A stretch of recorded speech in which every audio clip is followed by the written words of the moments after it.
Hey Vaughn, how's it going? Good. How are you? I'm good. You're in are you in the same spot in Ye- Glendale, Burbank? Same old spot, Nice. Wayne. With Wayne. hmm Cool. Is Um, this your new place here? yep, yep, it's a real background. Wow. Um, Yeah, it does look kind of, it could be green screen, maybe, but yeah. that's cool. A lot of people think it's green screen. I'm like, no, it's real. You can see the cat running around in the back. hmm Um, Yeah. But yeah, it's awesome. Like if you could see behind me, there's just like mountains with snow, and it's pretty beautiful right now. Yeah, looks cozy.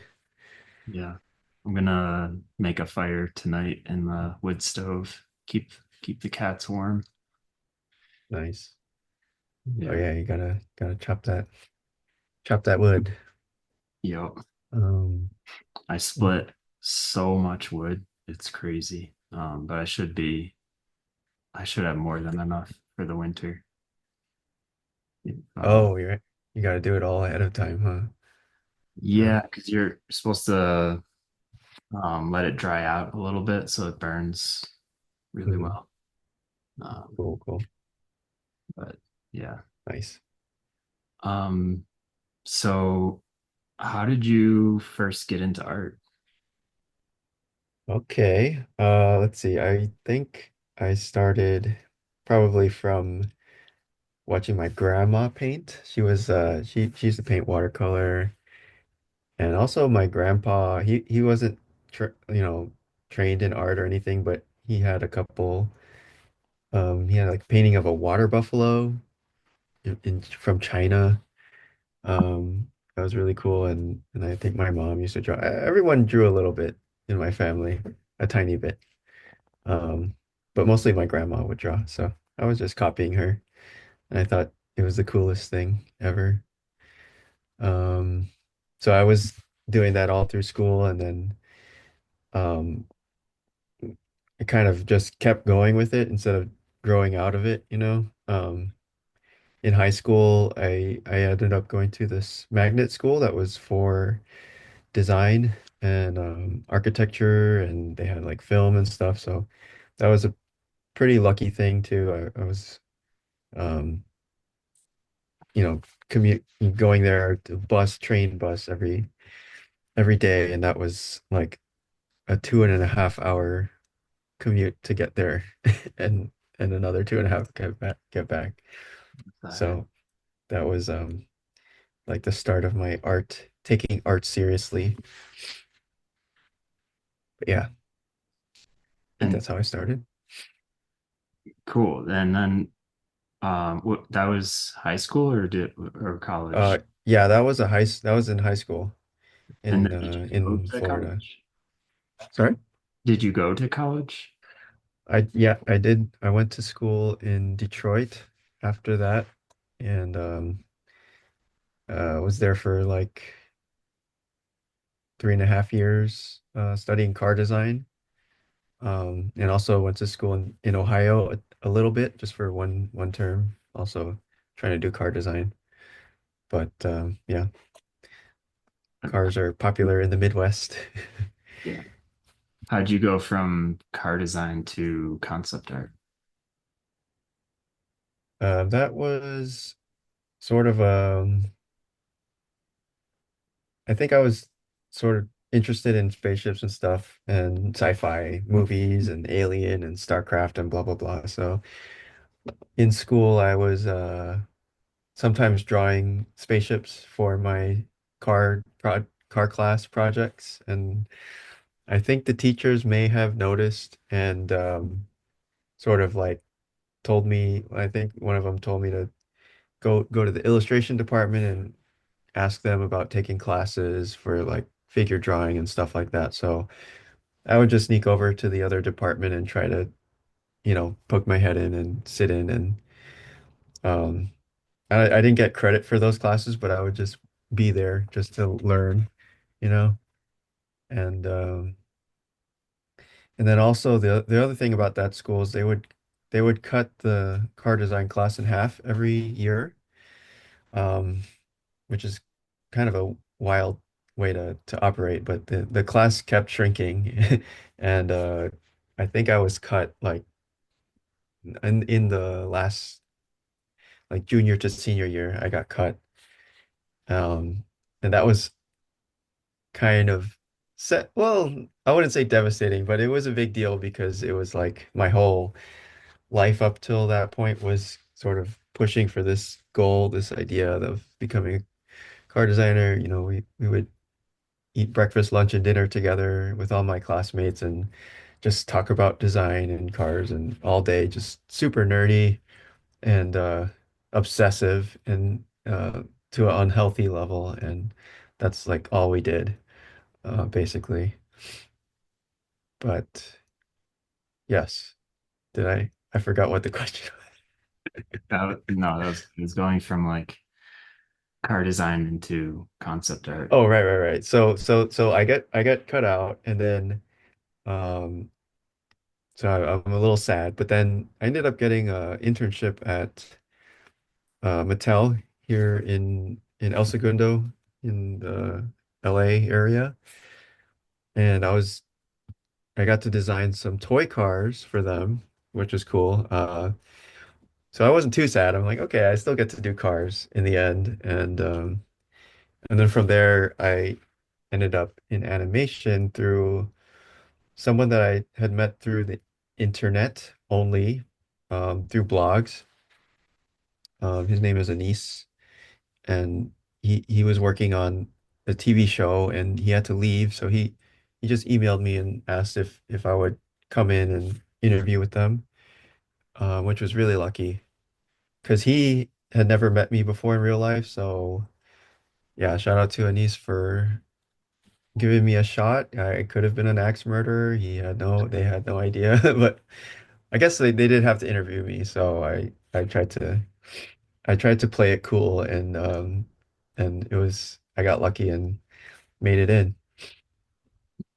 That So was it. That was the start, basically.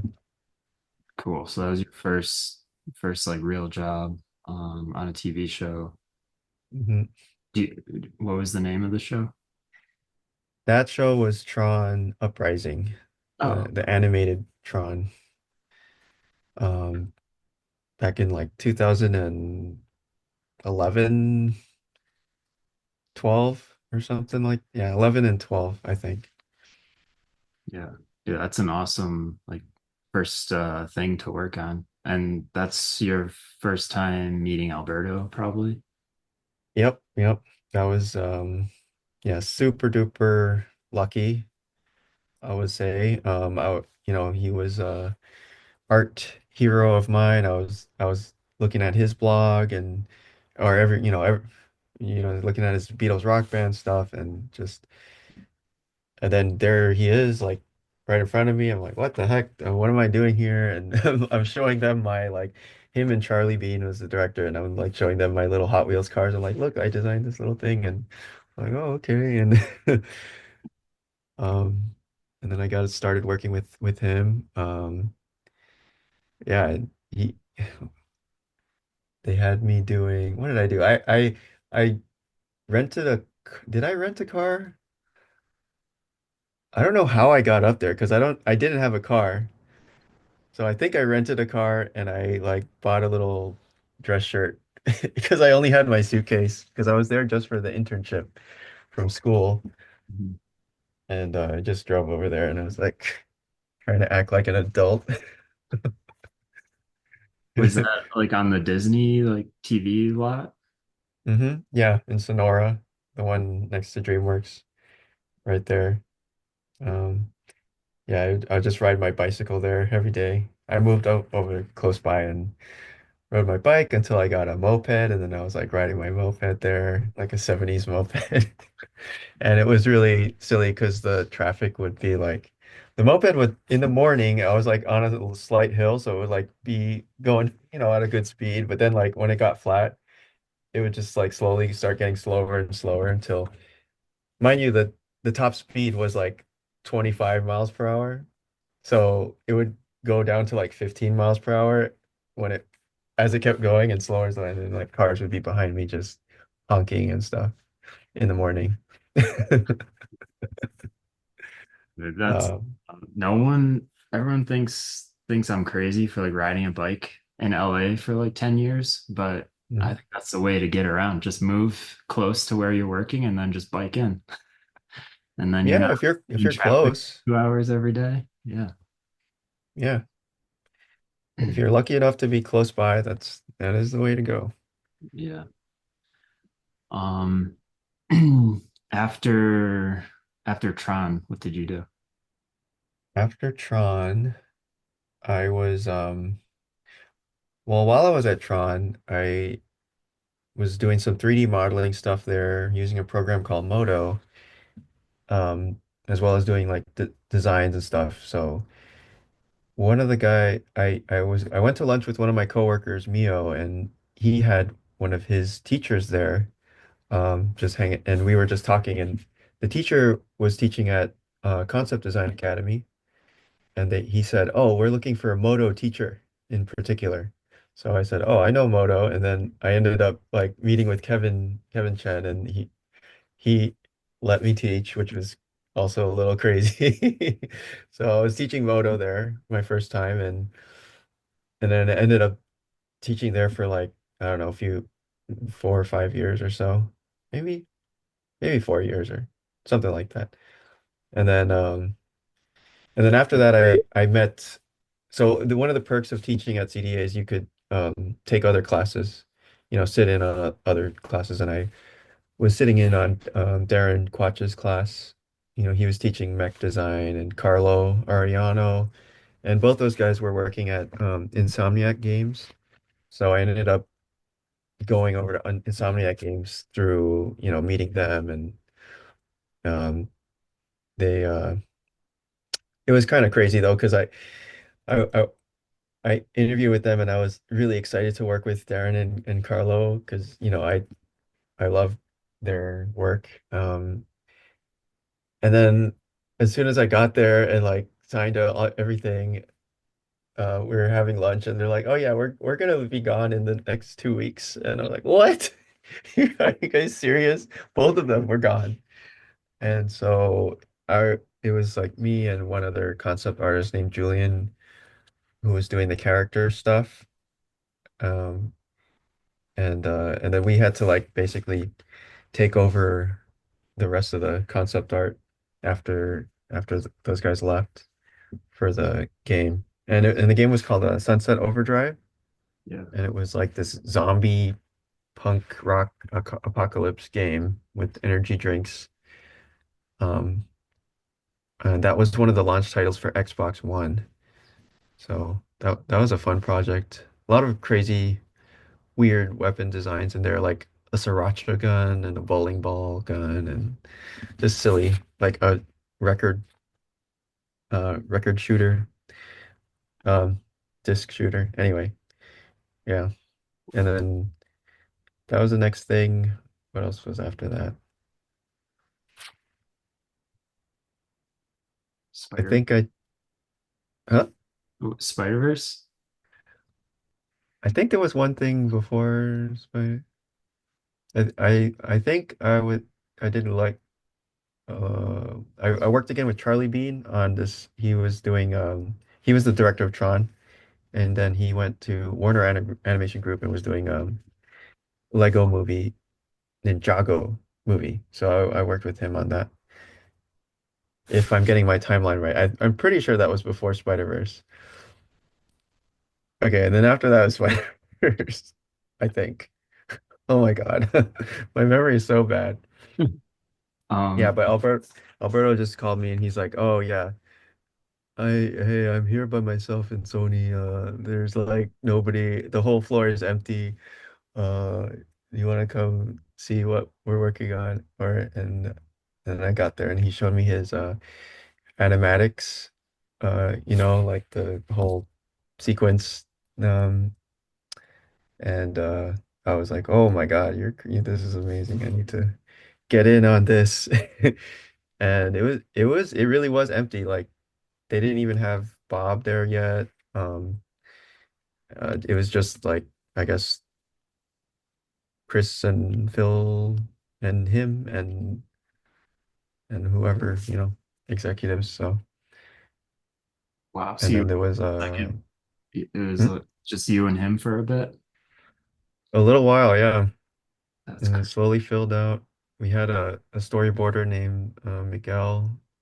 He was there too. He was the first storyboarder with Bob. He might have been before Bob, actually. It was crazy. And I think Alberto like requested them to build a like a or not to build a shower, but to have a shower for him to so he could ride bike into work and shower because he was riding bike from Los Feliz, I think, Mhm.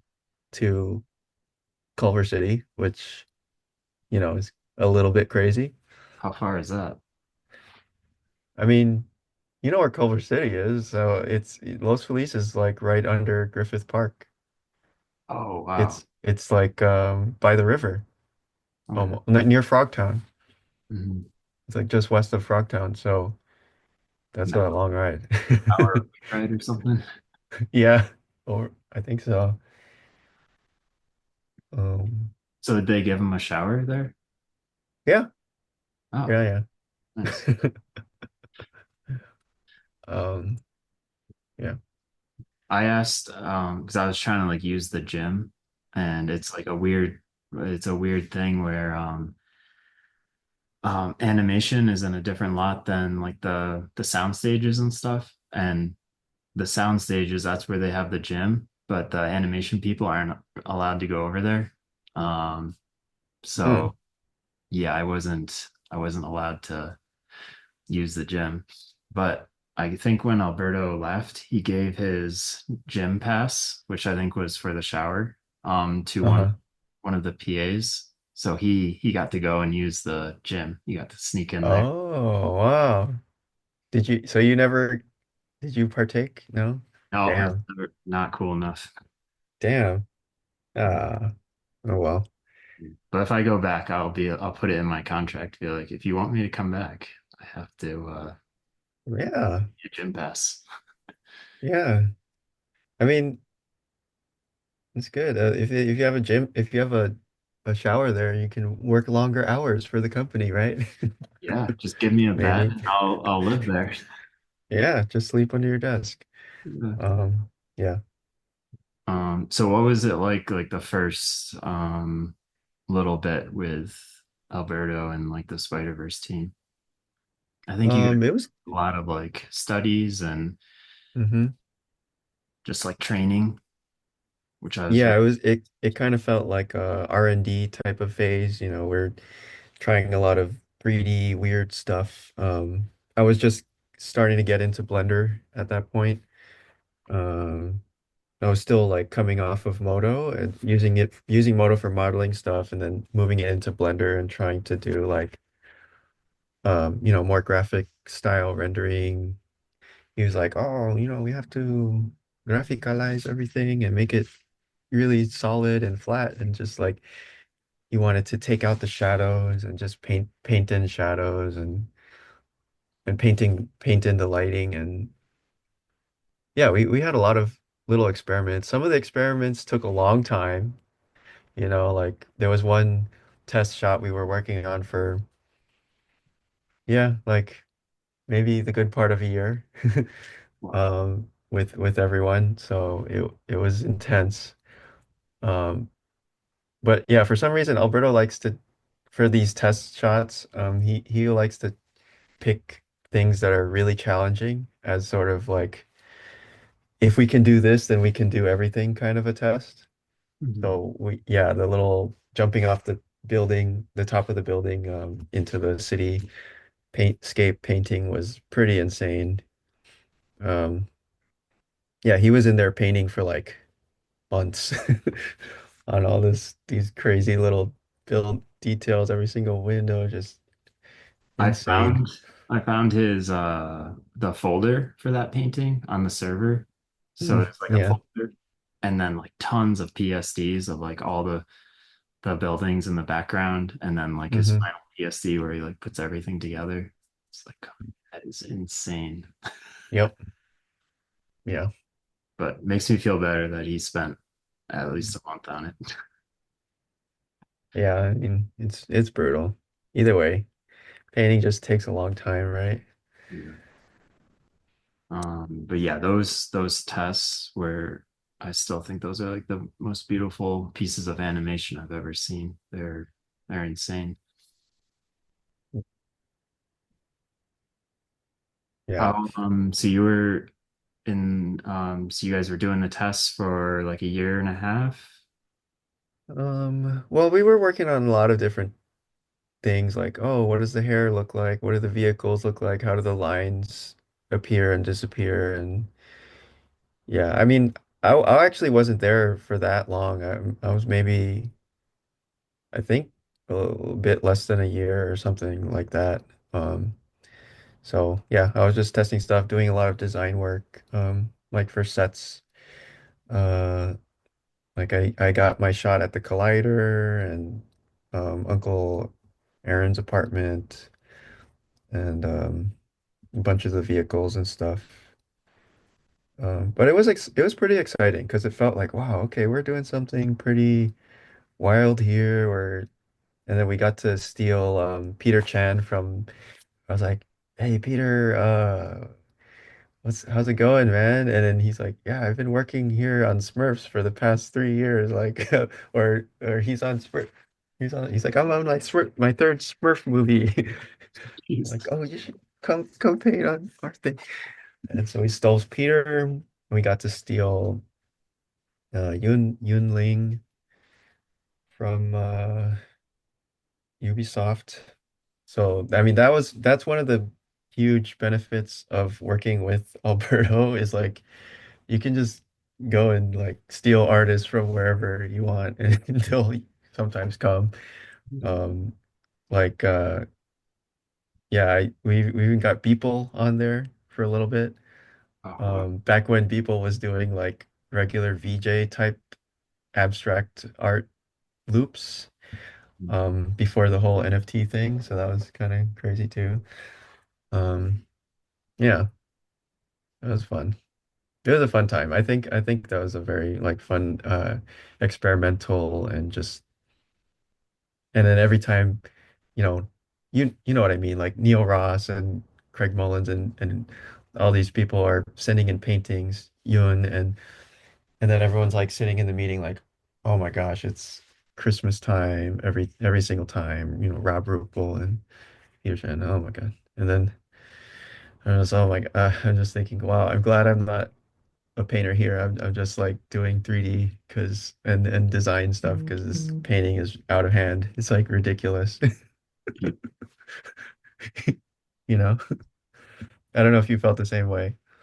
Yeah, I've been on a couple things with like Neil or Craig Mullins, and it's yeah, in a meeting. And then if I have to like go after them, it's like no, don't look at my shit after Oh no. like the Craig Mullins painting. Like,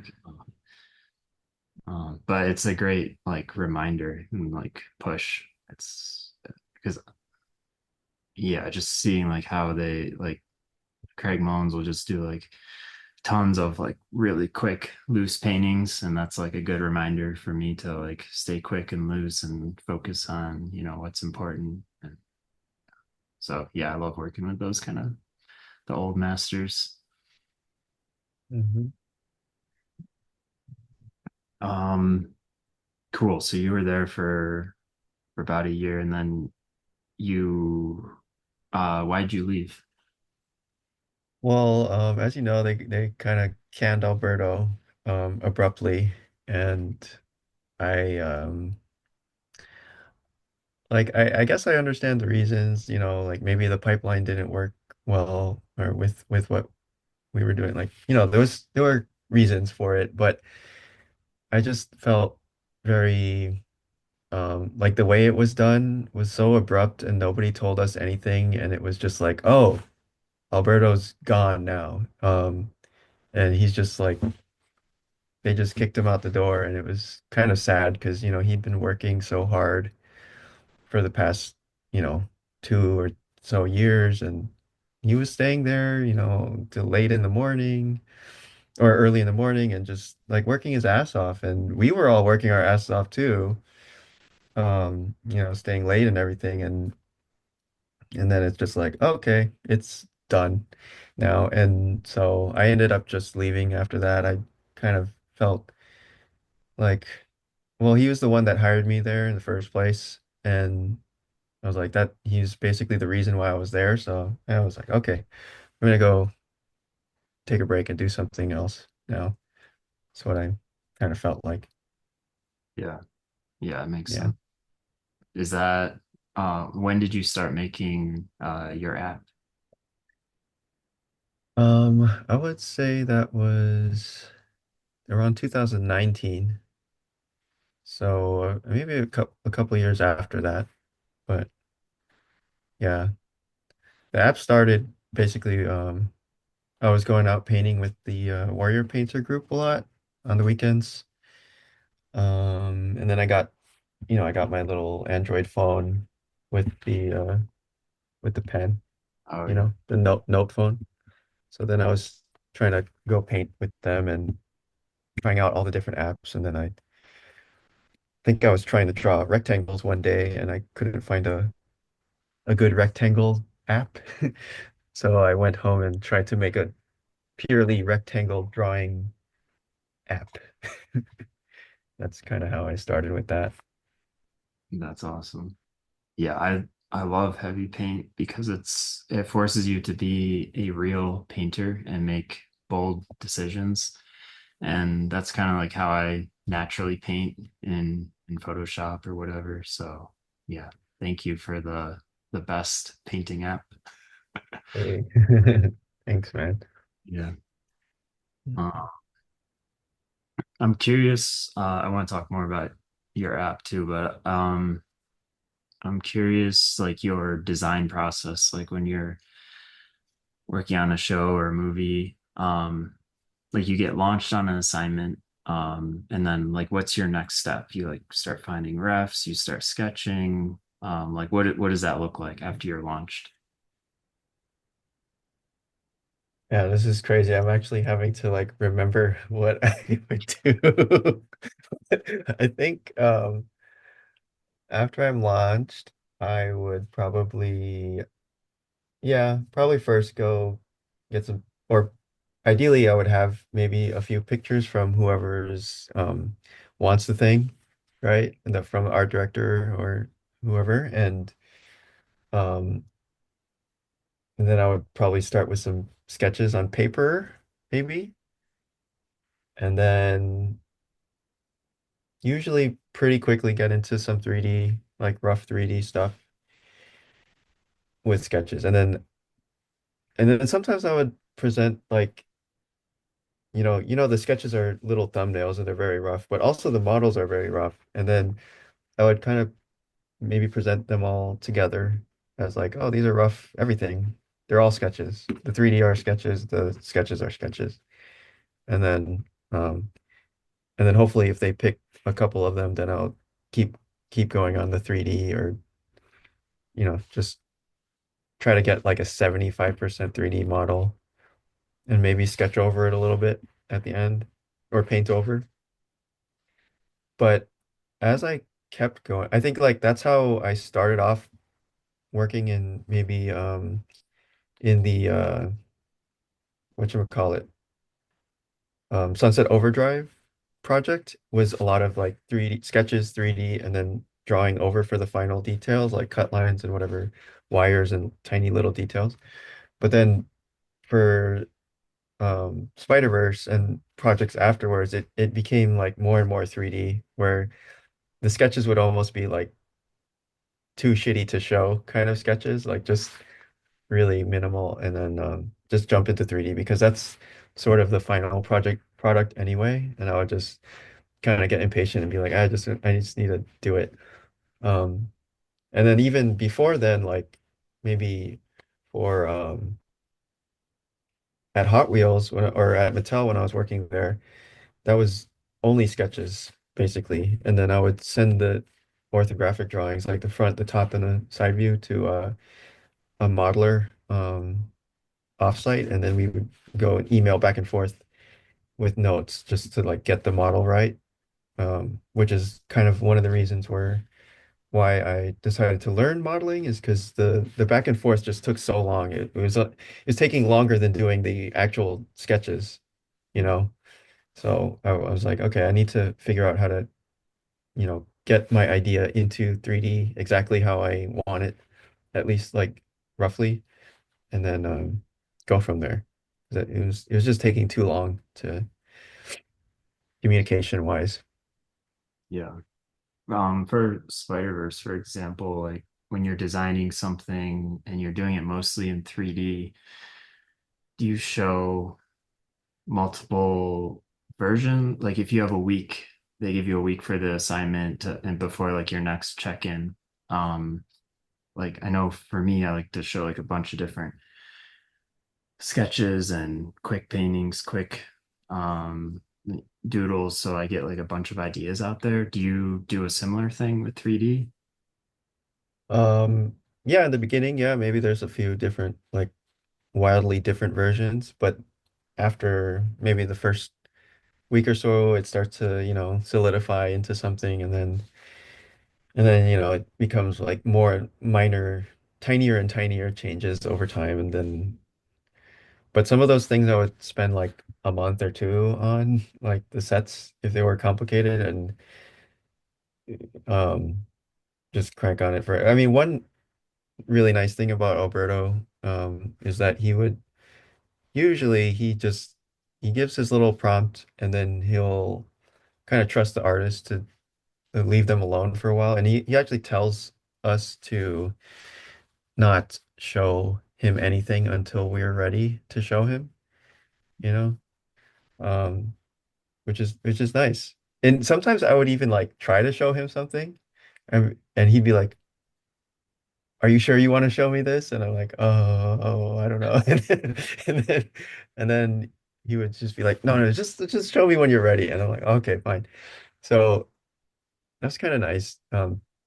Pretty luxurious, I think, to have that because usually I feel like they would want to see it before it's ready and then have a bunch of things to complain about when it's not even like a completed idea yet.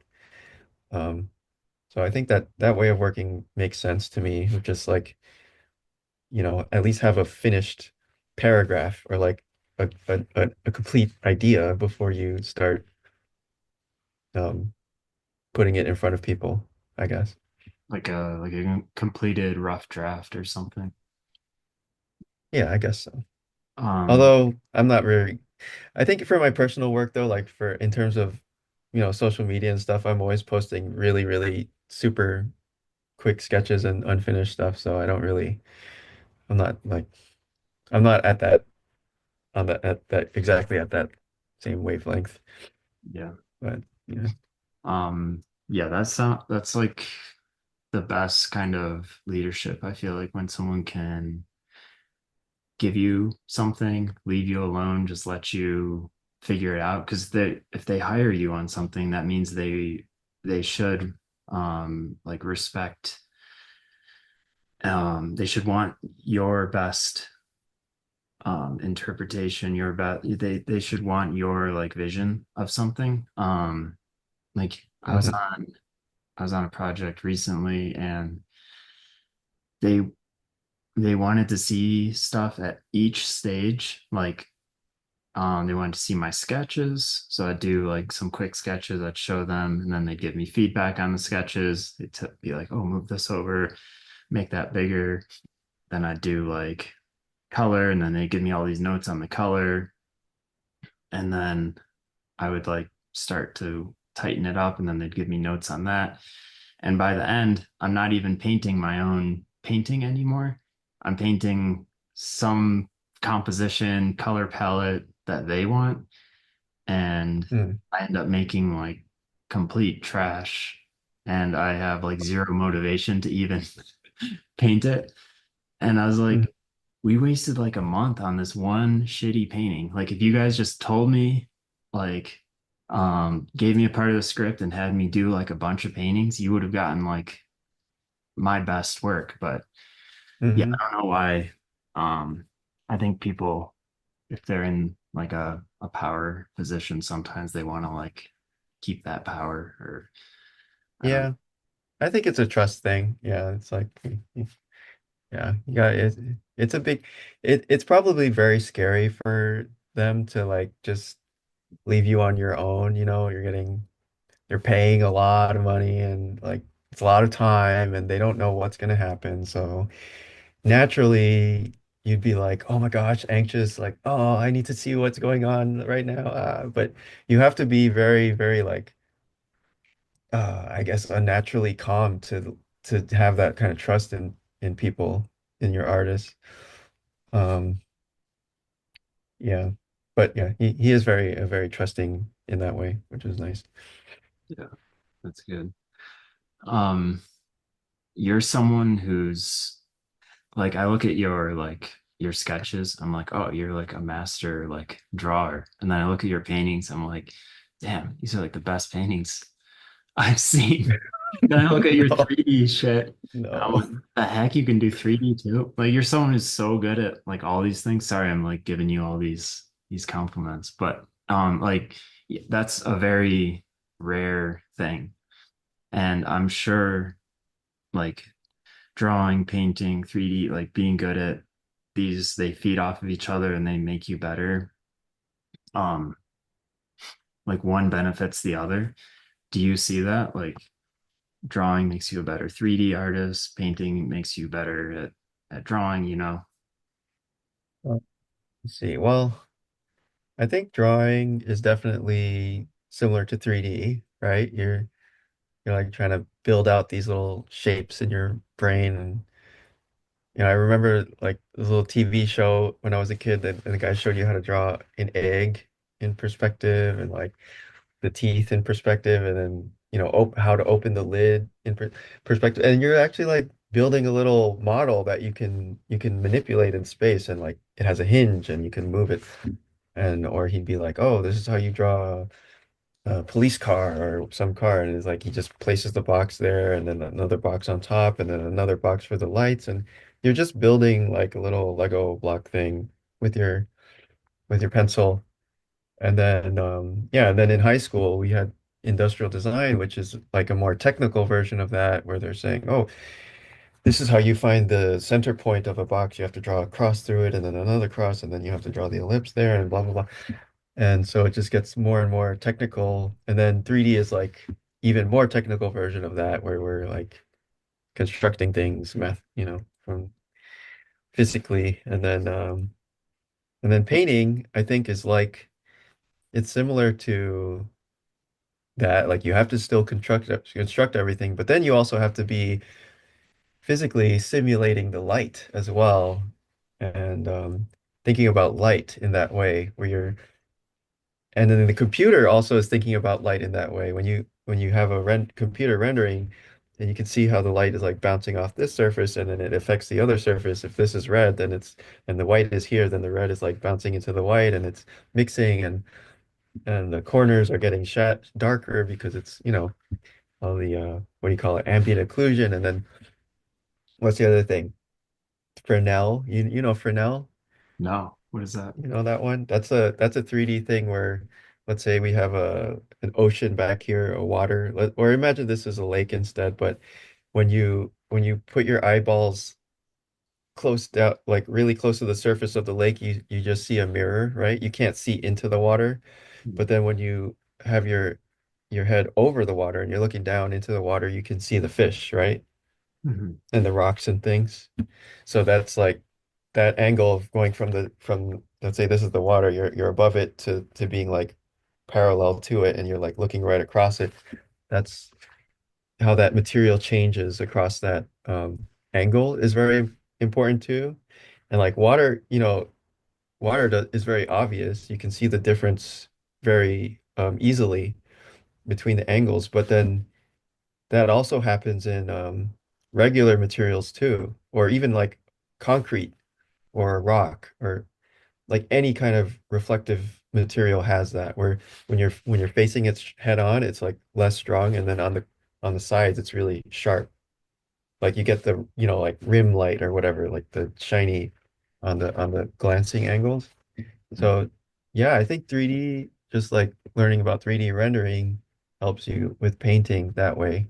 You can sort of try to isolate all the different elements of the lighting that's happening and then use that to combine. And there was even a guy, I forget his name, but there was somebody back in the day who would do these paintings in layers like that. I don't know if you ever saw it, but he would paint only the diffuse light, like the just the general clay version, and then he would paint the reflection pass on a different layer, and then he would paint the ambient occlusion, like the shadow ambient occlusion pass, and then the shadow pass, like cast shadows only, and then he would get all the layers and just um turn them on and off, and it's like, oh my God, it looks exactly like compositing, a 3D rendering, with all the different lighting passes put together. It was pretty cool. So yeah, I think it's a good way to break down what is lighting and try to replicate it when you're painting. Yeah. I know Dice Tusami kind of paints in that way, like paints something um with like local colors and then he paints in like the light and then if you do that then you can always like change the light around. Um yeah. Hmm. And yeah, for me for 3D it's helped my painting a lot because I can make something really simple in 3D and like move the light around and then I can see like what happens to those shadows. Um, so yeah, it just helps me to like visualize something better and um, you know, yeah, make something more accurate, I guess. Hmm. Hmm. Um, what's your daily life like now? Do you have a schedule for yourself? Are you're mostly working on heavy paint now? Are you freelancing on projects now and then? Nope. Um, See, today I went to IKEA with a friend and we were working there at the in the cafeteria. You get the meatballs? Yeah, well, I got what I got. I got the smoked salmon. He got meatballs. I think the meatballs are like $3 on Mondays. Wow. Um, and then Tuesdays it's half off also. And then they have the breakfast that's like potatoes, bacon, and eggs for 2.50. So that one's fun. And then the coffee's free. Wow. So yeah, trying that out now. There's so much space over there, so we're like, oh, we might as well just work here for a little bit. It's That's better all. than we work or whatever. Yeah. So you And days are yeah, it's mostly oh happy. yeah, most pretty much. And then I'll um sometimes I'll come home for lunch, or I'll just ride bike somewhere and work a little bit and come home and then work some more, and then I'll go to you know uh jiu-jitsu gym or Muay Thai. I've tried Muay Thai last past year. Um and that's pretty much it. I'll work on the weekends too, usually, but maybe a little bit more chill. Like I'm not super strict about it. But I've been trying to do this thing where I'm like, yeah, I'm not trying to push myself like crazy every day. I will work, pretty much through the whole day, um, but I just try to do it every single day. You know, um, I'll take off if there's something going on, but if there's nothing going on, I'm just gonna keep going because I feel like that's what it just takes a lot of time and consistency basically to get these things done. Just gotta gotta sit down and do it. You know. Yeah. Yeah, I think I'm kind of similar, just having the same schedule every day, not killing Hmm. myself every day, but just staying consistent. I know that, I get up, I make breakfast, I work, I do a workout at night, go outside, just doing the same thing every day. It's yeah, you get into a routine and then you can just keep doing that. Hmm. Um, do you have any goals that you could share with us for heavy paint? Anything you want to incorporate? Um, I was just talking with my friend Matthias today about like we had an idea of what if we had like a weekly challenge or something where it's like if you want to join in the weekly challenge, that means only no eyedropper and no undo. And we're gonna draw skulls or something like that. And just for this week and then see what comes out of that. Or like next week is gonna be only rake tool or only fan tool or just like just weird limitations, just to see what would happen. I think that could be cool. Or also I've been saying this for years, but maybe some kind of leaderboard type thing where it's like who chose the most colors this week or who who has the most miles drawn, like literal miles or Wow. Can you like share that? yeah, because you could say like how many points drawn, like how many points have been drawn um That's awesome. on each canvas and then or you could say who has the best undos per stroke, which is a fun stat, right? Like, because you find some, if you're point 0.5, that means you have one stroke per two or two strokes per one undo. If you have like if your ratio is like 3, then you're undoing more than you are drawing. So you could have done 3 paintings by now with all the undos you're doing, Yeah. and just like paying attention to that, and I think that's fun. Um, and yeah, and I think it's also fun to not use eyedropper because then you get like all these weird little variations and it's just more funky looking, Mhm. Yeah. more I like lively. I like that kind of competition. That's like fun, not like judging the art necessarily, but like um yeah, like the things you mentioned. That sounds really fun. And Yeah. you have a Discord, right? And I haven't joined that yet, but it's for people. Well, what is it?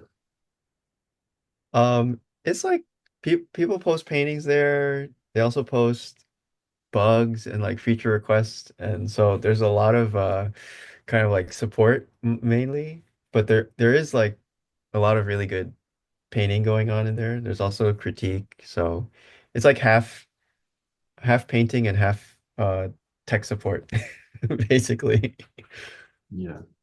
But I want it to be more like painting, I guess. So I want to try to start doing some more like little weekly things or whatever in there. I think would be fun. Because I remember too, like when I was um, a teenager, there was this one online forum called speedanddesign.net, and they had like little weekly competitions for drawing cars.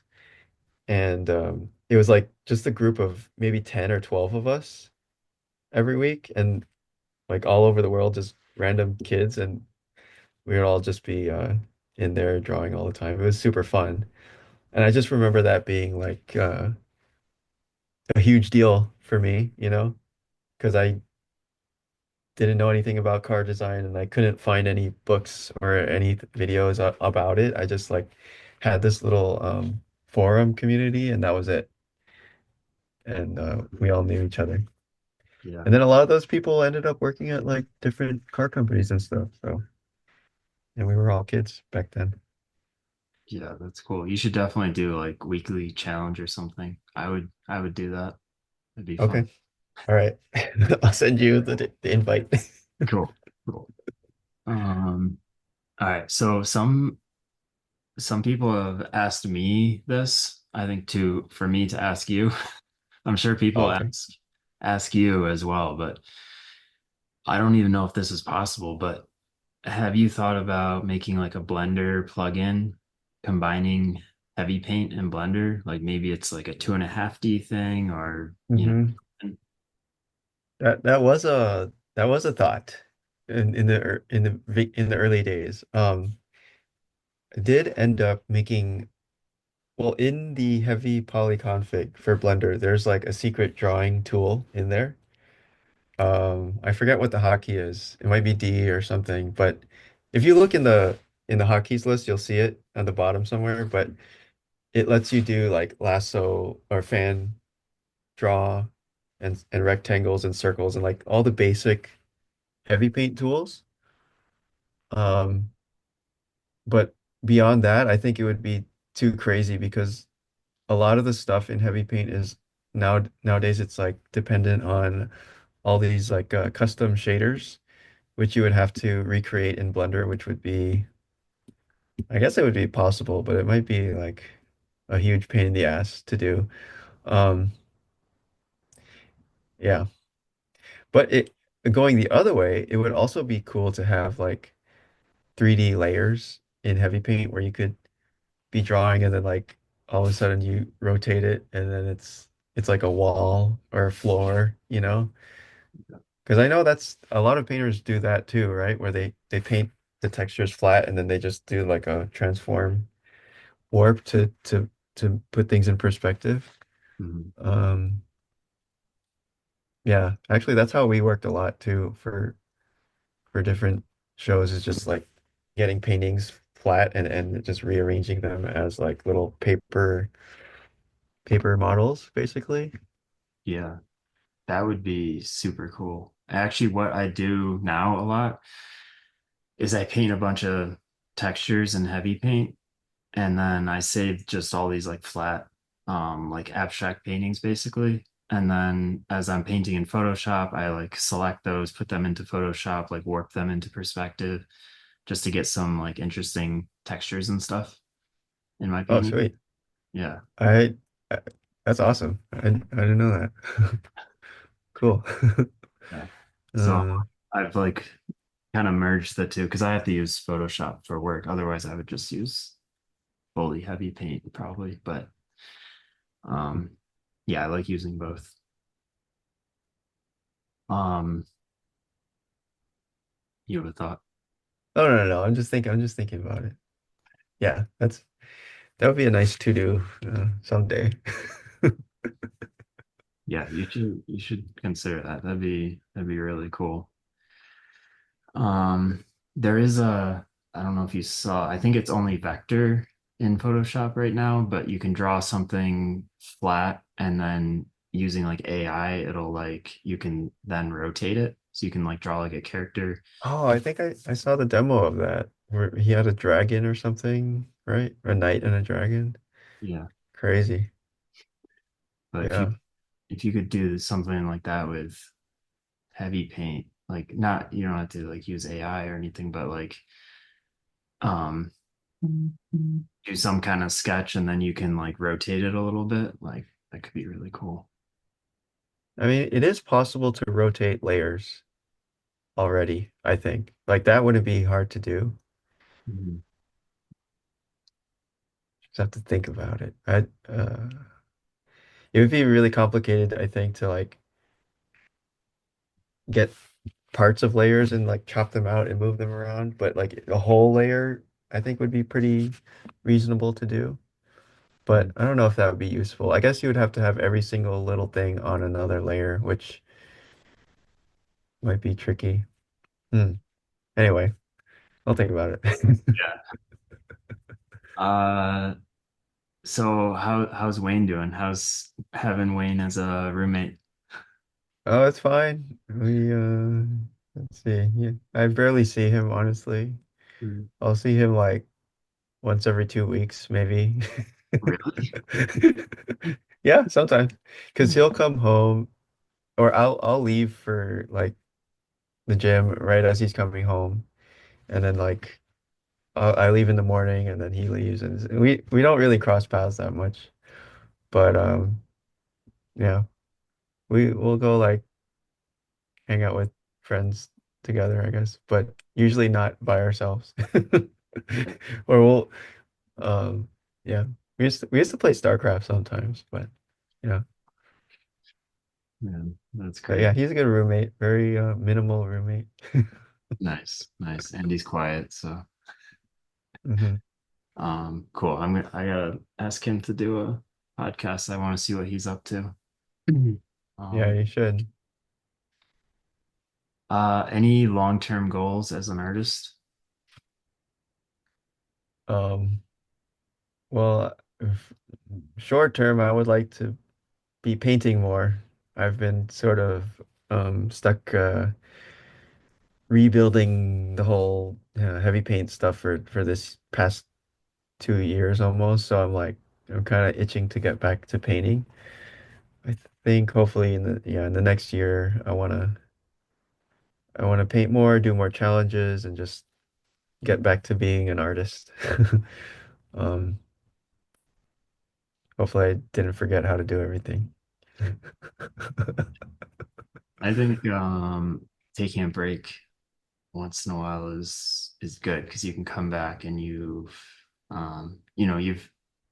maybe you experience more things in life and then you can put that into your art or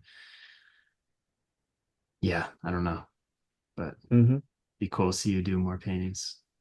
Um, Yeah. advice. My last question is advice for artists today.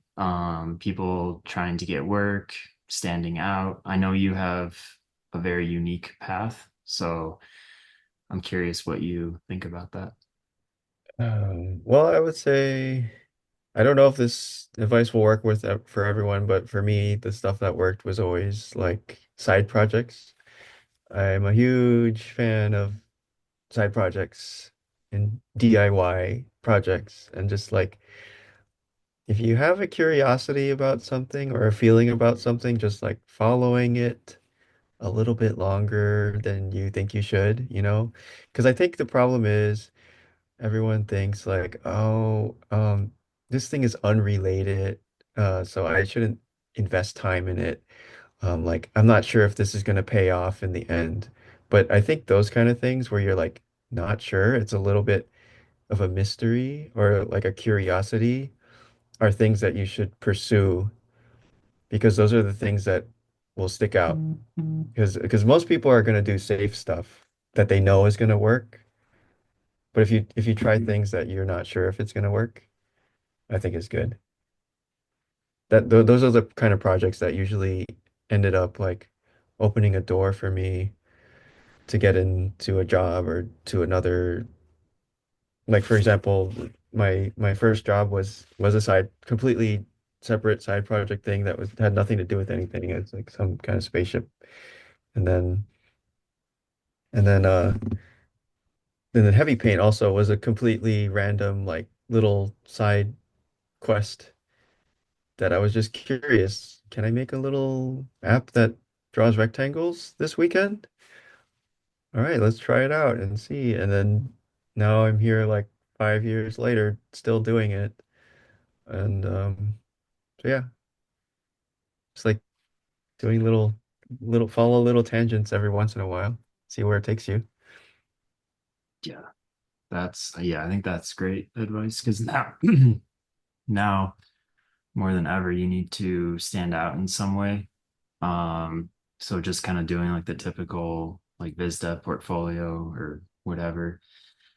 Um, I don't think that's as useful as it used to be. At least the projects I've been on, we are looking for someone like really unique.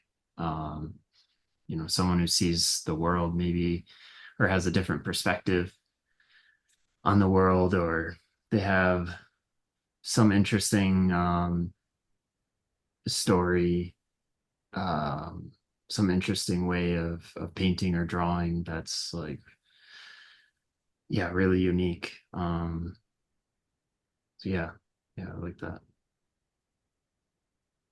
I feel like, or I have a feeling that everyone has a unique way, or they have things that they want to do, but maybe yeah, it is scary to like invest time in. your weird th little thing that nobody else cares about. But I would say if you're interested in it, you should invest time in it because that's what you are. That's your that's what makes you special, I guess. It's what you're interested in. So Yeah. Yeah, really quick. I saw this one person sent me their portfolio and it was full of like, kind of like the popular stuff right now, kind of like the graphic um kind of backgrounds and things. And they had one like the whole portfolio was like full of that. Very, very much like oh, we could tell they're looking at this stuff online and then they're very influenced by that. And then they had one drawing that was totally different than everything else. And I could tell that that drawing had like, it was very like personal to this person. And I could see like the way they were drawing, it was very unique. And I told them just make a portfolio of that. Like hmm that's so good. You need to do that. Don't try to like copy or do what's popular right now. Yeah, Yeah. So, but exactly. Yep. Gotta be brave. Do your own thing. yeah. Yeah. Um, cool. I still think about when we went biking and made me realize how tired I am. Biking, you were just like you were so fast, and I was like dying. I was like, Oh yeah, because we had the electric bike too. oh yeah, Or somebody was wait, Carlo was on an electric bike or there was two electric bikes, right? yeah. I had one, And and you had two the regular bikes. really fast one, and then um, And then we were all switching off mhm. until a certain point where you just were not switching off anymore, right? Yeah, I think people were getting too tired to switch. And then you and me possibly were like going at the end in the last stretch. yeah. But I remember. your bike is harder to pedal because it's the inner tube is squishy a little bit, right? So it's like Yeah, not as it's a little bit more resistance, I feel. yeah. No? My road bike has solid tires on it because drive riding to work, I would get a flat tire every single day because these like stupid uh Yeah. pines or prickers in Burbank. hmm Yep. So it makes Yep, it I know. a little bit more resistance. But yeah, I remember holding on to the back of your electric bike and you just like pulling me home. Oh man, that was sketchy. That was very sketchy. Yeah. We went in plenty of places we shouldn't have gone. Um, We drove by some homeless camps. Yeah, yeah, probably not a good idea. Um, yeah, cool. we need to go on Anything else? more river rides. Yeah, we should. Um, I, no, I can't think of anything. Cool. Well, yeah, if you guys ever want a road trip out here, just let me know. You're always welcome. And next time I'm in LA, I'll let you know. Yeah, sounds good. Thanks. Yeah, let me ask Wayne when he wants to go. We'll Yeah, see. All yeah, right. cool. Great All right. catching up with you. And good luck with everything, and we'll see you soon, hopefully. See ya. Have a good night.